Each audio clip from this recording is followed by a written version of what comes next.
Good afternoon. I'm not gonna dance, but I'm gonna speak. So I'm gonna speak about global interdependence in our world and about climate diplomacy.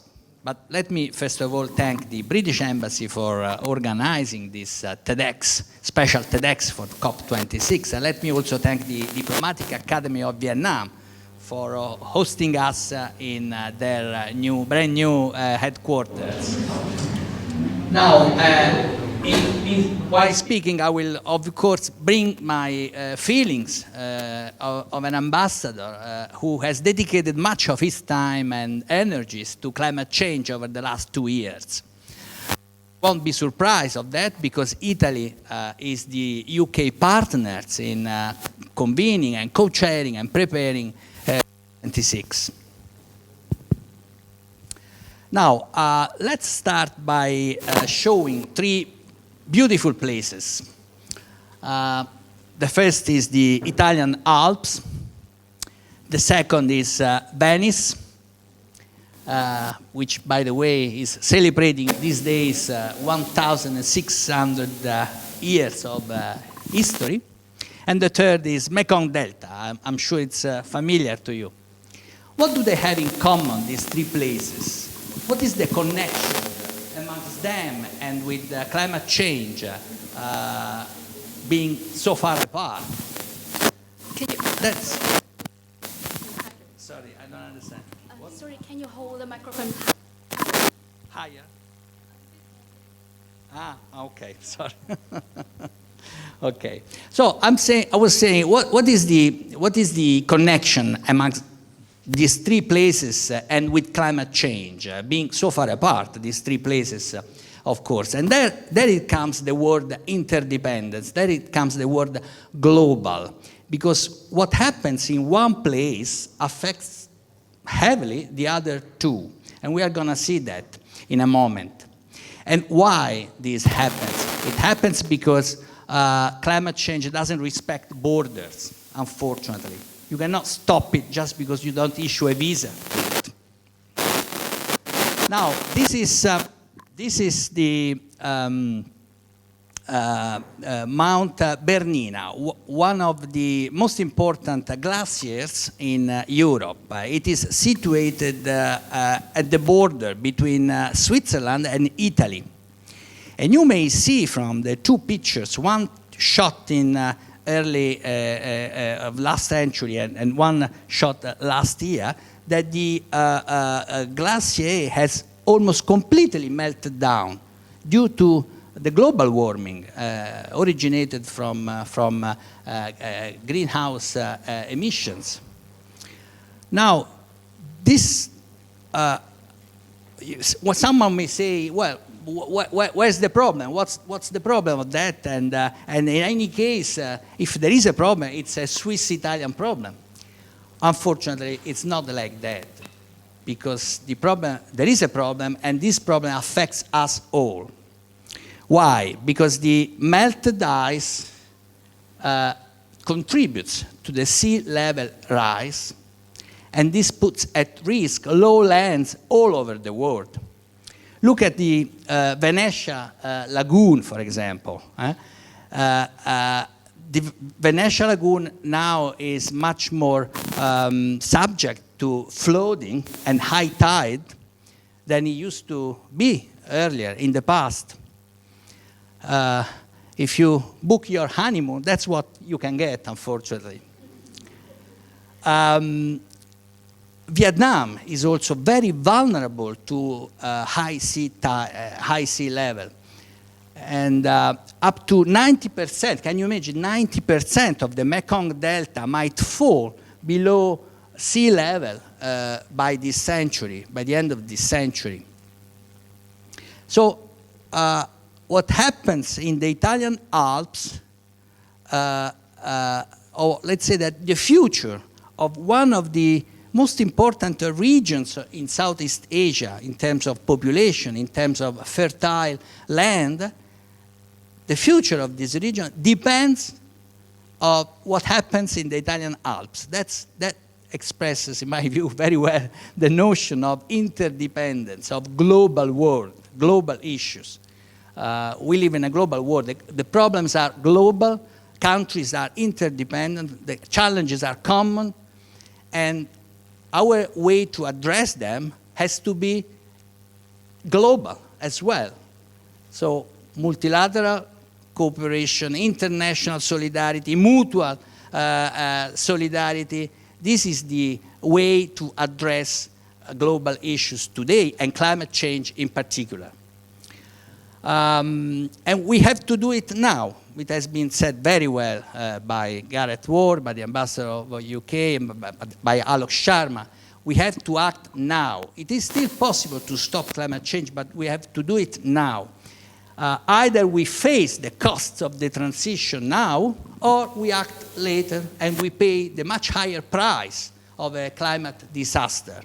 That's, this quote, I guess, captures very well the sense of urgency that should guide our world leaders in Glasgow from tomorrow. And we should do our best to keep global warming below 1.5 degrees, as you know. And there are a number of multilateral initiatives to do that. UK and Italy have taken up the challenge of convening COP26, but also Italy is chairing the G20 this year, and UK is chairing the G7 this year. Both groups have dedicated and focused a lot on climate change during their deliberations over the year. The European Union and its member states, Italy is one of them, have committed to, have taken ambitious commitments, in particular cutting up to 50% of the emissions by 2030 and reaching carbon neutrality by 2050. Vietnam has made substantial efforts as well. Last year, the government of Vietnam presented its nationally determined contributions, the NDCs. And just to explain, this is the national statement indicating the target of emission reduction that every country has to present to the United Nations. So Vietnam made this statement last year, one of the first countries to do it. And possibly additional pledges will be presented in Glasgow directly during the conference. But there is one important principle in climate diplomacy, and that is, this principle says that countries have common but differentiated responsibilities, meaning that rich countries have to do more than low and middle income countries. And not only do they have to do more, but they have to provide financial resources to assist low and middle income countries in their ecological transition. These funds have been quantified, $100 billion US. How to collect this money is an important part of the negotiations at COP26. Along with other two important chapters of negotiations. One is about the rule book of how to calculate emissions and how to calculate the compensations between countries as far as emissions of greenhouse gases are concerned. And the fourth chapter is about adaptation measures, adaptation to climate change measures. So, we were saying that I would say that global problems require global solutions, and it's clear that governments have the main responsibility of that, but also ordinary people have a role to play and can do their part. Each one of us can do great things or can do small things in a great way. And in particular, young people are at the forefront of any call to action, any global call to action. Italy, for the first time in the COP history, convened a meeting of youth leaders, youth environmental leaders in Milan 1 month ago, back to back with the intergovernmental negotiations. 400 delegates attended this meeting in Milan from all over the world, including 2 very brilliant representatives from Vietnam. And the outcome of this meeting has been released recently. It's called Manifesto of Youth. The meeting was called Youth for Climate, Driving Ambition. And this meeting was, in my view, it was a turning point.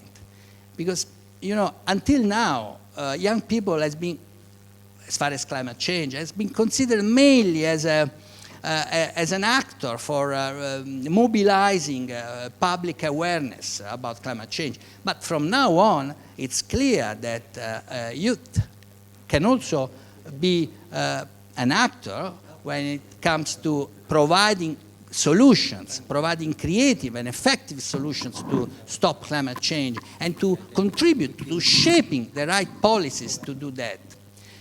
And I'm happy that the idea of convening a youth meeting before COP is getting consensus. That it will probably continue during the next sessions of COP 27, 28, and so on. So, very good.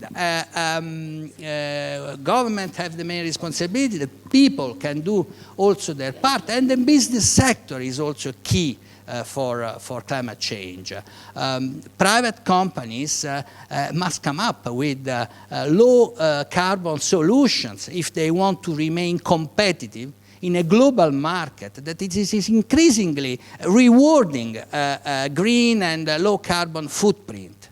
So, business sector, another important partner in our fight to climate change. And finally, I want to say that diplomats, as ourselves, ambassadors, always look for compromise, always search and work for middle ways. In diplomacy, in any negotiations, the most important thing is to have a plan B.